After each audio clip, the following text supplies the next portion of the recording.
से दोस्तों, आज है 6 जून 2026। आज का अपन राजस्थान पत्रिका पढ़ेंगे। सबसे पहली न्यूज़ है राज्यसभा चुनाव।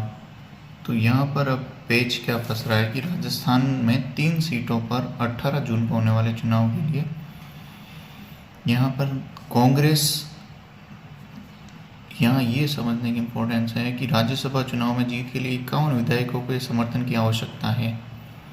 कांग्रेस के पास 67 विधायक है और भाजपा के पास 118 है, निर्दलीय 8, बीजेपी 4, बसपा 2 और आरएलडी 1।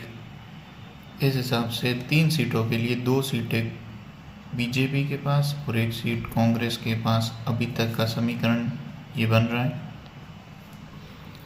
दूसरी राजस्थान से अच्छी न्यूज़ है कि राजस्थान के रणजीत सिंह राठौर ब्रिटेन के नॉर्थ हिलिंगटन क्षेत्र से काउंसलर चुने गए हैं। ये वेस्ट लंदन के हिलिंगटन बरो का पॉश रिहायशी इलाका है। जंतर मंतर पर अब कॉकरोच जनता पार्टी के नाम पूछ सकते हैं कि संस्थापक कौन है। अभिजीत दीप के कॉकरोच जनता पार्टी। न्यू एजुकेशन पॉलिसी 2020 के तहत स्नातक विद्यार्थियों के लिए 120 घंटे की इंटर्नशिप अनिवार्य की गई है, जिसके बदले 4 क्रेडिट मिलते हैं। राजस्थान स्कूलों में अब जुलाई से शुरू होगा अभियान। कौन सा? पर्यावरण संरक्षण के नाम एक पेड़ माँ के नाम से जुड़ेंगे विद्यार्थी। ये जुलाई से शुरू होकर 30 सितंबर तक चलेगा। इसमें विद्यालय परिषद के साथ साथ में घरों, सड़क किनारे, सार्वजनिक स्थलों, विद्यालय मार्ग पर लगाए जा सकेंगे। और अभी मिशन लाइफ के तहत गठित इको क्लबों के तत्वाधान में 30 जून तक ग्रीन समर कैंप आयोजित किए जाएंगे। आंगनवाड़ी केंद्रों में भोजन में कम तेल, बेहतर पोषण पर फोकस के लिए स्वस्थ भारत की पहल, जिसमें कम तेल के साथ भाप से पके और कम तेल का प्रयोग पौष्टिक व्यंजनों में किया जाएगा। अगली न्यूज़ है कि बदलता राजस्थान जन आंदोलन बनी मुहिम। किस लिए? डूंगरपुर स्वच्छता में प्रदेश में पहले लगातार 8 वर्षों से स्वच्छता के मामले में शीर्ष स्थान बनाए हुए हैं, 50,000 की आबादी की श्रेणी में। सीकर से न्यूज़ है कि ब्रह्मलीन हुए पद्मश्री अवार्ड विजेता से सम्मानित संत बैजनाथ महाराज सिद्धपीठ कौन सी है? श्रद्धा नाथ जी आश्रम।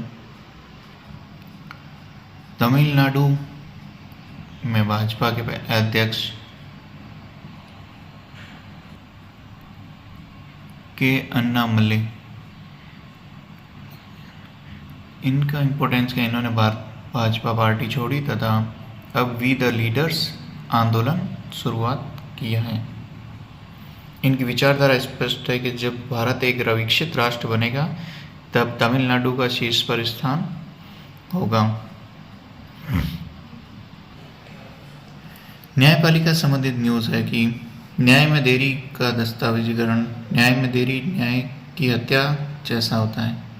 तो यहाँ पर क्या हुआ कि मद्रास हाई कोर्ट ने सुप्रीम कोर्ट में 6 साल से ज़्यादा विलंबित मामला था कि तमिलनाडु में 2016 में राधापुरम विधानसभा सीट पर चुनाव विवाद से संबंधित था, जिसमें द्रमुक नेता एम अप्पाऊ महज 49 वोटों से हार गए। इसकी इन्होंने शिकायत करी तो उन्होंने 2019 में मद्रास हाईकोर्ट ने दोबारा गिनती का आदेश दिया, जिसके खिलाफ अन्ना द्रमुक के उम्मीदवार IM इन बदुरई सुप्रीम कोर्ट चले गए। वहाँ से इंतज़ार करते करते करते 2026 में इसका निपटारा हुआ, 10 साल।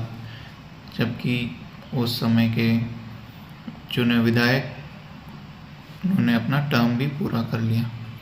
राधापुरम प्रकरण अधिक चिंताजनक इसलिए क्योंकि जन प्रतिनिधित्व अधिनियम 1951 की धारा 86 के क्लॉज 7 में स्पष्ट कहते हैं कि चुनाव याचिकाओं का निपटारा 6 महीने के भीतर किया जाना है।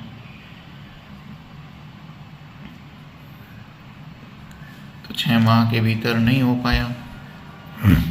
अब इसमें क्या हुआ, पुनर्मतगणना के नतीजे व्यवस्था में इन्होंने क्या दिया, जिन 203 डाक मत पत्रों को अवैध घोषित किया, तो उसमें से 153 अप्पाऊ के पक्ष में थे और प्रतिनिधि सिर्फ 1 वोट मिला था। तो इस तरह अप्पाऊ 103 वोटों से चुनाव जीत गए थे। तो ये न्याय में देरी, न्याय की हत्या जैसा है। एक अभियान चल रहा है, इसके बारे में पढ़ेंगे अपन। तो ये कौन सा, ग्रीन ओवर ग्रीड अभियान, किसके, राहुल गांधी ने प्रारंभ किया है।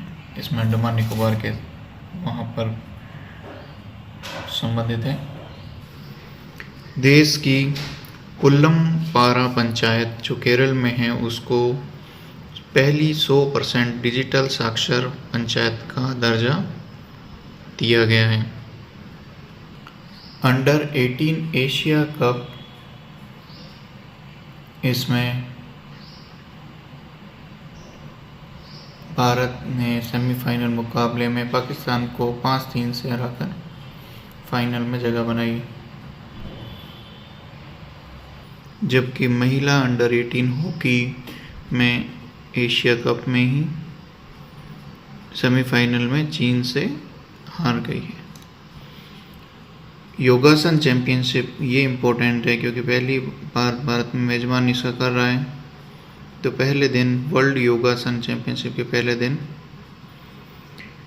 5 स्वर्ण पदक जीते हैं। वेनेजुएला की कार्यकारी राष्ट्रपति कौन है, डेल्सी रोड्रिगेज।